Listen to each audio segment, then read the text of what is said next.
आज pastor Joseph Prince के साथ। हमने पिछले हफ्ते देखा कि तुम जो व्यवस्था के द्वारा या अपने कार्य के द्वारा धर्मी ठहरना चाहते हो, मसीह से अलग, मसीह के प्रभाव से वंचित और अनुग्रह से गिर गए हो। उसी अध्याय में ये आगे चलकर लिखा हुआ है, आत्मा में चलो इसलिए, आमीन। पौलुस कहता है, पर मैं कहता हूं आत्मा के अनुसार चलो तो तुम शरीर की लालसा किसी रीत से पूरी न करोगे। हम में से बहुतों के मन में ये है, हम असल में इसे दूसरी तरह से पढ़ते हैं। ठीक है, अपना बेहतरीन प्रयास करो कि आप अपने शरीर के लालसा को पूरी ना कर सको और फिर आप आत्मा के अनुसार चलेंगे। शास्त्र वचन ये बिल्कुल नहीं सिखाता। शास्त्र वचन एक सकारात्मक रूप से कहता है कि आत्मा के अनुसार चलो और तुम शरीर की लालसा को पूरी ना करोगे। तुम्हें बस आत्मा के अनुसार चलना है और तुम शरीर की लालसा को पूरी ना करोगे। बस आत्मा के अनुसार चलना है। आमीन। बहुत स्पष्ट है ये। तो आत्मा के अनुसार चलना कठिन नहीं है, हम बस उसके पीछे चलते हैं। एक बार आप नए सिरे से जन्म ले लें तो आपको जीवन मिलता है, अनंत जीवन आपके अंदर, और पवित्र आत्मा आता है और आप में निवास करने लगता है और वो आपको निर्देश देगा। ये आवाज जैसा बिल्कुल भी नहीं है। अगर लोग परमेश्वर की आवाज को ढूंढ रहे हैं, परमेश्वर की आवाज सुनना चाहता हूं। मुझे याद है जब मैं काफी जवान हुआ करता था, मैं हमेशा घूमता रहता था कॉन्फ्रेंसेस में, किताबें या कुछ भी जो सिखाती हैं कि परमेश्वर की आवाज को कैसे सुनना है। अंत में यही पता चलता है कि परमेश्वर के तरीके बहुत ही सरल हैं। आमीन। मूल सिद्धांतों पर जाइए। जब परमेश्वर कहते हैं कि इसलिए कि जितने लोग परमेश्वर के आत्मा के चलाए चलते हैं वो ही परमेश्वर के पुत्र हैं, ये कठिन नहीं होना चाहिए। आमीन। एक बच्चा भी माँ की आवाज को जानता है, तो एक यीशु मसीह के रूप में भी। आमीन। अगर आप एक नौजवान मसीही हैं, आपको पता होना चाहिए कि आपको कोर्स करने के लिए नहीं जाना है, परमेश्वर की आवाज को सीखने की कोशिश करने के लिए। यीशु ने कहा है, और ये एक तथ्यों का बयान है, मेरी भेड़ें मेरा शब्द सुनती हैं और वो मेरे पीछे चलती हैं। ये नहीं कहा कि मेरी भेड़ों को सीखने की आवश्यकता है कि मेरी आवाज को कैसे सुने। तो इसको सीखना बात करता है असामान्यता की। आमीन। तो बस परमेश्वर पर भरोसा कीजिए, परमेश्वर के लिए एक अच्छी राय रखिए और जानिए कि जब वो कहते हैं कि मेरी भेड़ें मेरी आवाज सुनती हैं, हम उसकी आवाज सुनते हैं और एक अजनबी की आवाज सुनते हैं जिसके पीछे हम नहीं जाएंगे। आमीन। प्रभु की स्तुति हो। तो हम प्रभु के पीछे चलते हैं, आत्मा में चलते हैं और आपको अपने शारीरिक व्यसनों की चिंता करने की आवश्यकता नहीं है। शरीर के सभी पापी आदतों की वो सब दूर हो जाएंगी। आत्मा के अनुसार चलो। और ये बहुत ही दिलचस्प है क्योंकि ये शरीर के स्वभाव के बिल्कुल ही विपरीत है। चलिए कह लें, एक व्यक्ति धूम्रपान के अपने व्यसनों को छोड़ने का प्रयास करता है और वो इस पर फोकस करने का प्रयास करता है। वो कोशिश करता है पैचेस लगाने की ताकि वो खुद से धूम्रपान निकाल सके। और आप जानते हैं कि ये शायद काम करे या ना करे, ओके, पर यही शरीर की रीति है, ओके। और इसमें लंबा समय लगता है, इसमें इंसानी प्रयास लगता है। पर प्रभु का तरीका ऐसा है कि जब आप प्रभु से मांगते हैं कि वो आपकी अगुवाई करे, कि वो इस दास्ता से छुटकारा दिलाए, या ये व्यसन हो या पोर्नोग्राफी हो या एक दास्ता हो आलोचना करने की या एक शिकायती स्वभाव रखने की, और आप चाहते हैं कि प्रभु आपको उससे छुटकारा दिलाए, बस प्रभु से मांगिए कि वो आपकी मदद करें आत्मा के अनुसार चलने में, फिर उसकी अगुवाई पाए। बहुत उदाहरण के लिए उस धूम्रपान के व्यसन में परमेश्वर शायद उस व्यक्ति की अगुवाई करें उसके जीवन की प्राथमिकताएं कायम करने के लिए। क्या मेरी समस्या है धूम्रपान, मेरी समस्या है कि मुझे इसकी लत है, मुझे एक दिन में इतनी सिगरेटें पीनी पड़ती हैं वरना मैं शांत नहीं हो पाता हूं, मैं खुश नहीं हो पाता हूं। पर शायद प्रभु इसकी अन्य क्षेत्रों पर फोकस करने की अगुवाई करें जहां वो तनावग्रस्त हो और उसे इसका पता भी ना हो। और यही है जो उसको निर्भर बना रहा है उस सिगरेट पर या कॉफी के उन असंख्य प्यालों पर जिनके बिना उसका गुजारा नहीं होता, क्योंकि वो तनाव पर पार पाने की कोशिश कर रहा है पर वो शाखाओं से निपट रहा है, जड़ से नहीं। तो जब वो आपकी अगुवाई करते हैं तो बिल्कुल जड़ तक चले जाते हैं। शायद वो आपकी अगुवाई करें कि आप जल्दी से सो जाएं, या शायद आपकी अगुवाई करें कि आप अपने परिवार के साथ समय बिताएं। वो आपकी इस तरीके से अगुवाई करेंगे जहां आप कहें, मेरे परिवार के साथ समय बिताने का मेरे व्यसन के साथ क्या ताल्लुक है, इसका क्या ताल्लुक है, मेरा अपने बच्चों के साथ खेलने से क्या वास्ता है पोर्नोग्राफी की आदत से आजाद होने के लिए। पर आप हैरान होंगे कितनी बार जब प्रभु आपकी अगुवाई करते हैं, ठीक है, आप आत्मा में चलते हैं, आप आत्मा के पीछे चलते हैं। मैंने इसे बार बार देखा है, ये प्रभु का तरीका है, प्रभु का। आमीन।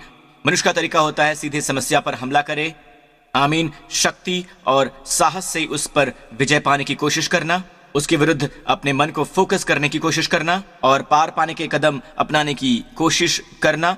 ये मनुष्य का तरीका है। पर परमेश्वर आपकी अगुवाई करते हैं एक घुमावदार तरीके से, जहां पाते हैं कि अंत में कि वो आदत बस छूट जाएगी, आप उसे देखते रह जाएंगे, पर बाइबल में लिखा है कि तुम अपने शत्रुओं को फिर से ना देखोगे। आमीन। यीशु के नाम की स्तुति हो। और आगे जाकर इसमें लिखा है, क्योंकि शरीर आत्मा के विरोध में और आत्मा शरीर के विरोध में लालसा करती है। मैं आपका ध्यान इस तथ्य की ओर खींचना चाहता हूं कि लड़ाई आत्मा और शरीर के बीच में है। यह आपके और शरीर के बीच में नहीं है। क्या आपने इसे गौर किया है?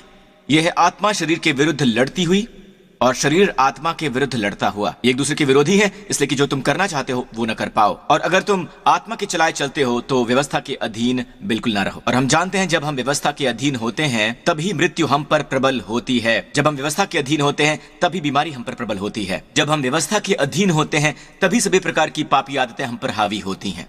पर अगर आप आत्मा द्वारा निर्देशित हैं तो आप व्यवस्था के अधीन नहीं है। तो ये हमें प्रेरित करता है कि हम आत्मा की अगुवाई में चलें।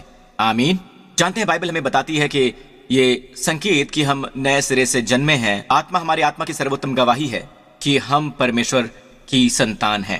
ये केवल शास्त्र वचन ही हमें नहीं बताता है।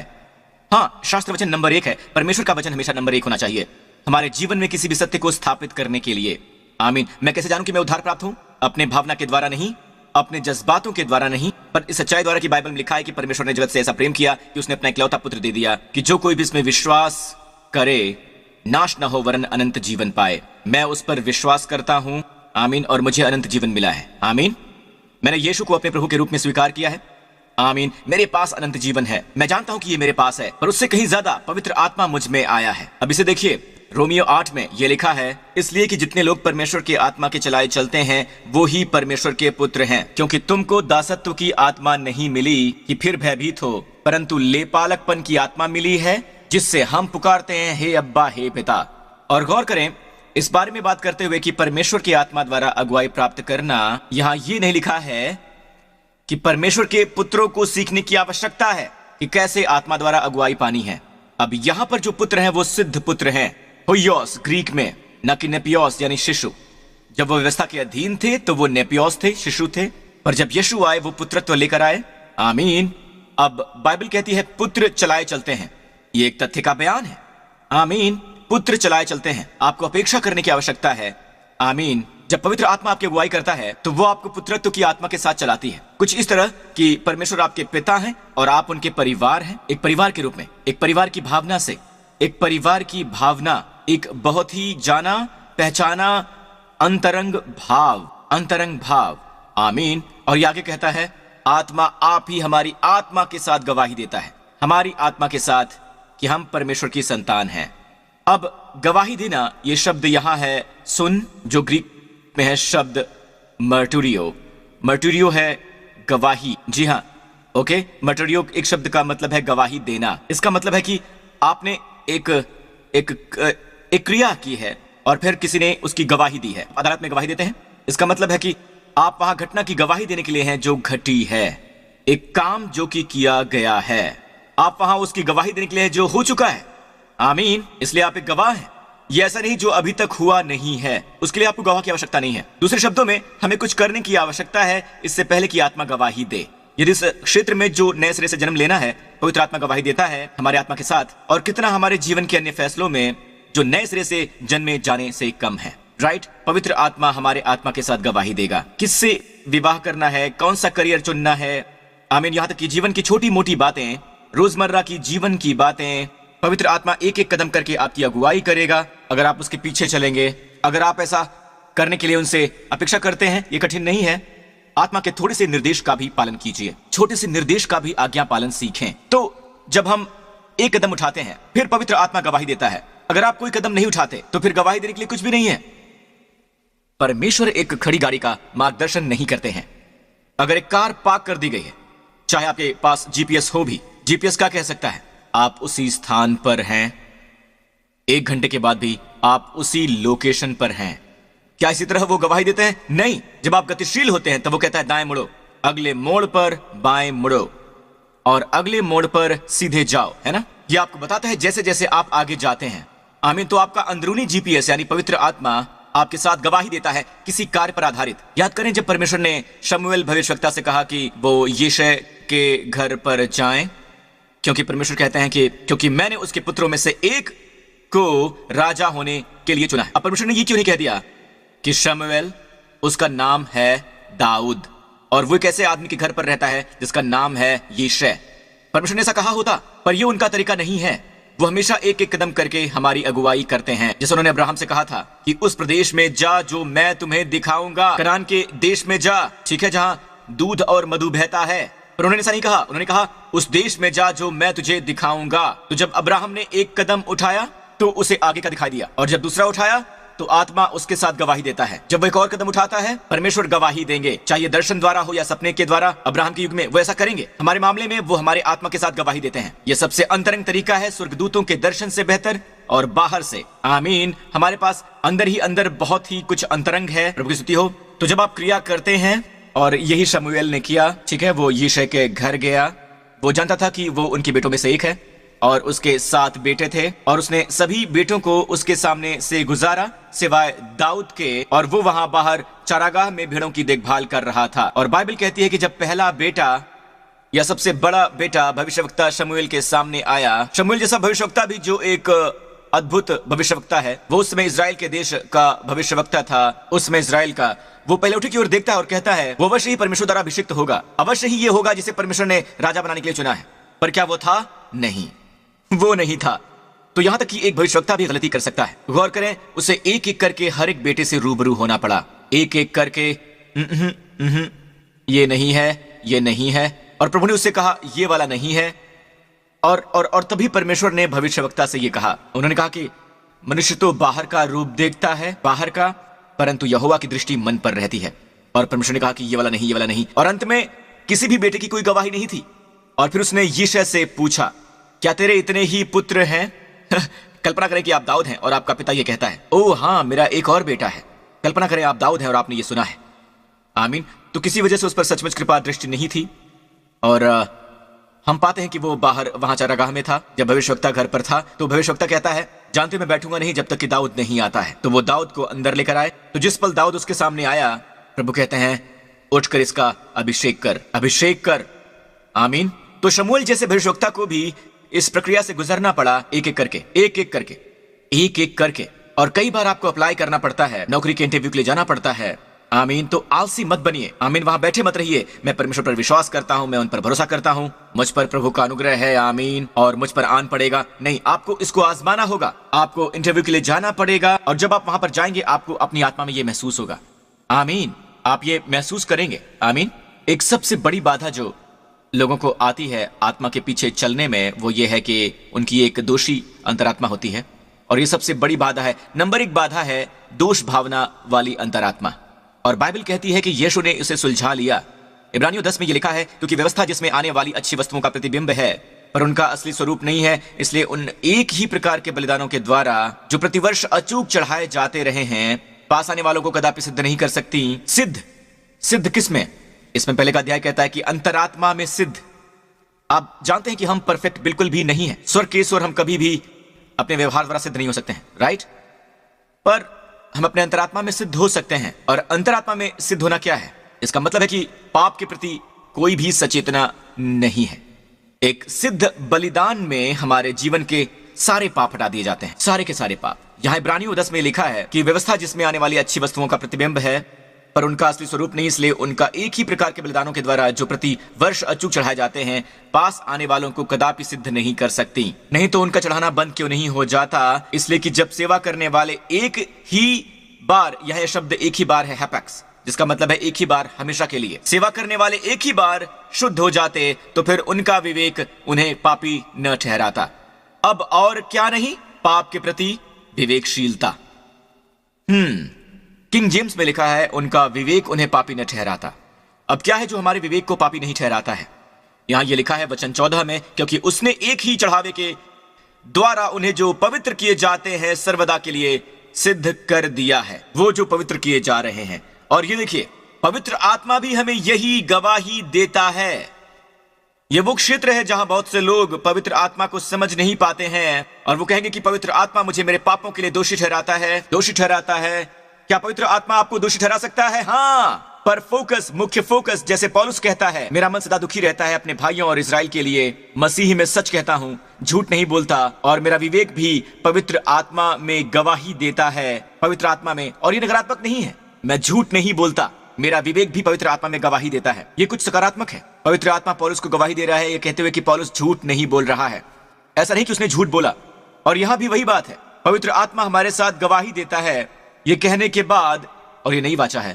प्रभु कहता है कि जो वाचा मैं उन दिनों के बाद उनसे बांधूंगा ये है कि मैं अपनी व्यवस्थाओं को उनके हृदय पर लिखूंगा और मैं उनके विवेक में डालूंगा। फिर वो कहता है कि मैं उनके पापों को और उनके अधर्म के कामों को फिर कभी स्मरण ना करूंगा, और जब इनकी क्षमा हो गई है तो फिर पाप का बलिदान नहीं रहा। तो गौर करें, पवित्र आत्मा हमारे साथ गवाही देता है, ये कहने के बाद भी ये सब वो हमारे लिए करेगा। फिर वो कहता है कि तुम्हारे पाप और अधर्म के कामों को फिर कभी स्मरण ना करूंगा। ये गवाही है। गवाही असल में वो सब कुछ है जो नई वाचा को कार्यशील करती है। नई वाचा इस तरह से है, परमेश्वर कहते हैं ये उस वाचा के समान न होगी जो मैंने उनके बाप दादों के साथ उस समय बांधी थी जब मैं उनका हाथ पकड़कर उन्हें मिस्र देश से निकाल लाया था, क्योंकि ये मेरी वाचा पर स्थिर न रहे। पर ये नई वाचा है, ये फेल प्रूफ वाचा है। फिर प्रभु कहता है कि मैं अपनी व्यवस्था को उनके मनों में और आपके मनों में डालूंगा। परमेश्वर कहते हैं मैं उसे उनके हृदय पर लिखूंगा। और बाइबल कहती है कि ये पहला क्लॉज है, राइट, वो मेरी इच्छा को जानेंगे।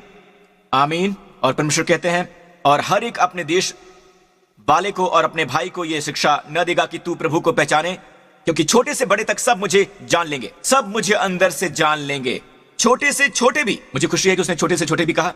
यह वाक्य मुझे आशा देता है। आमीन। छोटे से बड़े तक, ना कि बड़े से छोटे तक, सब मुझे जानेंगे, सब मुझे जानेंगे। परमेश्वर कहते हैं क्यों? परमेश्वर क्यों अपनी व्यवस्था हमारे हृदय में डालेंगे? हम अंदर से उनकी इच्छा क्यों जानेंगे? हमारे मन में, हमारे हृदय में हम क्यों अपने परमेश्वर को व्यक्तिगत रूप से जानेंगे? आमीन। और परमेश्वर कहते हैं मैं उनका परमेश्वर ठहरूंगा। और तीसरा वाला, मैं उनका परमेश्वर ठहरूंगा और वो मेरे लोग ठहरेंगे। आमीन। ये मुझे बहुत पसंद है, ये मुझे बहुत पसंद है। पहला वाला, मैं अपनी व्यवस्था उनके हृदय में डालूंगा। दूसरा वाला, मैं उनका परमेश्वर ठहरूंगा और वो मेरे लोग ठहरेंगे। जहां कहीं भी वो कहते हैं मैं उनका परमेश्वर ठहरूंगा, तो ये हमेशा कुछ चमत्कारी होता है, कुछ अलौकिक होता है। अगर आप एक पैंडेमिक के बीचों बीच हैं और मैं आपका परमेश्वर हूं, इसका मतलब क्या है? मैं आपकी रक्षा करूंगा, मैं आपको सलामत रखूंगा, मैं अकाल के बीचों बीच तुम्हें खुशहाल रखूंगा। आमीन। अगर आप बीमार हैं, परमेश्वर कहते हैं मैं तुम्हारा परमेश्वर ठहरूंगा, इसका मतलब है मैं तुम्हें चंगाई दूंगा, मैं तुम्हें चंगाई देने वाला हूं। आमीन। अगर तुम में कोई घटी है, परमेश्वर कहते हैं मैं तुम्हारे लिए ऐसा परमेश्वर हूं और तुम मेरे लोग ठहरोगे, इसका मतलब क्या है? मैं तुम्हारे लिए बनूंगा अल शदाय, मैं तुम्हारे लिए आपूर्ति बनूंगा और तुम सब मेरे लिए सबसे आशीषित बनोगे। आमीन। इसमें धारणा है चमत्कारिता की। आमीन। तो मैं उनका परमेश्वर ठहरूंगा और वो लोग मेरे लोग ठहरेंगे। और फिर वो कहते हैं और वो सबको नहीं सिखाएंगे कि परमेश्वर को जानो, परमेश्वर को जानो, क्योंकि सब मुझे जानेंगे, छोटे से छोटे और बड़े से बड़े तक। और मुझे खुशी है कि कैसे दोबारा छोटे से बड़े तक मुझे उम्मीद दिलाता है यह वाक्य की छोटे से बड़े तक, ना कि बड़े से छोटे तक। परमेश्वर ये 3 क्लॉज नई वाचा में कैसे कर सकते हैं? अंतिम वाला सब कुछ करता है, क्योंकि जिसका क्या मतलब है? क्योंकि क्या मतलब है? क्योंकि मैं उनके अधर्म के विषय में दयावंत रहूंगा और उनके पापों को फिर स्मरण ना करूंगा। अब व्यवस्था की वाचा कहती है मैं किसी भी तरह से तुम्हारे पाप न भूलूंगा, मैं तीसरी से चौथी पीढ़ी तक तुम्हारे पाप नहीं बख्शूंगा। वाओ, यहां लिखा है कि मैं किसी भी तुम्हारे पाप को स्मरण नहीं रखूंगा। तो फिर क्या हुआ है? क्रूस घटित हुआ है दोस्तों, क्रूस घटित हुआ। यीशु क्रूस पर मरे आपके और मेरे लिए। उसने व्यवस्था के श्राप को खरीद लिया। आमीन। जो पाप से अज्ञात था उसे पापी ठहराया गया ताकि हम उसमें होकर परमेश्वर की धार्मिकता बन जाएं। तो परमेश्वर जिसने हमारे सभी पापों को याद किया जब वो क्रूस पर थे, और परमेश्वर ने उन्हें यीशु पर लाद दिया और यीशु उसके भार तले मर गए। आमीन। वो मरे, उसका हर्जाना भरते हुए उन्हें दंडित किया गया मेरी जगह पर, आपकी जगह पर। प्रभु की स्तुति हो। और परमेश्वर उसके प्रति वफादार हैं जो उन्होंने किया। अब वो हमारे पाप याद नहीं रखते हैं। याद रखने का मतलब है कि उनका संज्ञान लेना, यह कि उन्हें अपने केंद्र का बिंदु बनाकर रखना। वो अब आपके पापों पर आधारित कारणों से नहीं निपटते हैं। हालेलुया। आमीन। वो आपके पापों के आधार पर नहीं निपटते हैं, बल्कि अपने बेटे के आधार पर निपटते हैं आपसे, क्योंकि उनका पुत्र सभी आशीषों के योग्य है। बाइबल कहती है कि तुम योग्य ठहरे हो क्योंकि तुम मेरे पुत्र ठहरे हो। मेरे पुत्र ने वो पाया जिसके हकदार तुम थे क्रूस पर, ताकि तुम वो सब ग्रहण कर सको जिसके वो हकदार हैं। आमीन। उन्हें वो मिला जिसके हकदार तुम थे और तुम्हें वो मिल रहा है जिसके हकदार वो हैं। हालेलुया। यीशु के नाम की स्तुति हो। तो ये वो क्लॉज है जिसके बारे में पवित्र आत्मा बात करता है। ये वो क्षेत्र है जिसे ज्यादातर लोग मिस कर रहे हैं। वो चाहते हैं कि परमेश्वर उनकी अगुवाई करें, लेकिन उनमें ये दोषी भावना है। बाइबल कहती है कि तुम्हें नई वाचा का क्लॉज अवश्य जानना चाहिए, किसी भी चीज से अधिक। तुम्हारे पाप परमेश्वर अब और स्मरण नहीं करेंगे। क्यों? क्रूस की वजह से, यीशु के लहू के कारण जो बहाया गया है। जहां इसकी क्षमा है वहां पाप के लिए चढ़ावा नहीं है। एक बार यह स्पष्ट हो जाए, परमेश्वर की आत्मा के लिए राह खुल जाती है कि आपकी बिना किसी बाधा के अगुवाई करें। आमीन। बिना किसी बाधा के। आमीन। हमारी ओर से ही सभी बाधाएं हैं, हमारी गलत सोच, हमारा गलत विश्वास। आमीन। मैं प्रार्थना करता हूं इसने आपको आशीषित किया होगा, और यीशु के नाम पर मैं जानता हूं कि आज के दिन से आप आत्मा में चलेंगे। ये कठिन नहीं है, ये कुछ चुने हुए लोगों के लिए नहीं है, ये पास्टर मार्क और न्यू क्रिएशन के सभी पास्टर्स के लिए नहीं है। आमीन। ये आपके लिए है। जी हाँ, आपके लिए है। आप आत्मा में चल सकते हैं अपनी परवरिश के क्षेत्र में, अपने विवाह के क्षेत्र में, अपने बिजनेस के क्षेत्र में, अपने नौकरी के क्षेत्र में, आप जहां कहीं भी हों। और याद रखिए, जब आप पवित्र आत्मा द्वारा अगुवाई पाते हैं, परिणाम हमेशा ये होता है कि परमेश्वर आपको सिखाते हैं कि आप इससे लाभान्वित हो, और वो आपकी अगुवाई करेंगे कि किस राह से आपको जाना चाहिए। और परमेश्वर की सब राहें शांति और आनंद की ही राहें हैं। आमीन। यीशु के नाम की स्तुति हो। धन्यवाद प्रभु यीशु मसीह। अगर आपने कभी यीशु को अपने व्यक्तिगत उद्धारकर्ता के रूप में स्वीकार नहीं किया है, तो इसी समय मेरे साथ ये प्रार्थना कीजिए। आमीन। हे पिता परमेश्वर, अपने हृदय से कहिए, हे पिता परमेश्वर, आपके प्रेम के लिए मैं आपको धन्यवाद करता हूं। धन्यवाद कि आपने अपने पुत्र को भी नहीं बख्शा और उसे मेरे लिए दे दिया। आपका धन्यवाद कि मसीह यीशु मेरे लिए क्रूस पर मरा।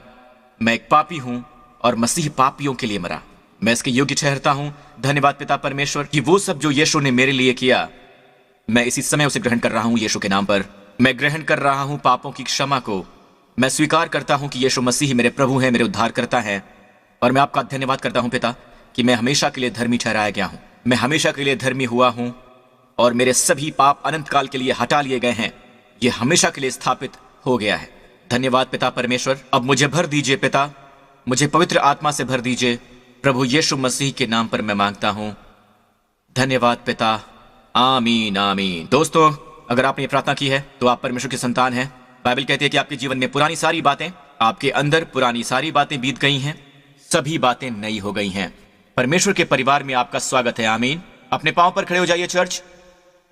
दोस्तों, मैंने आप सबको बहुत मिस किया है।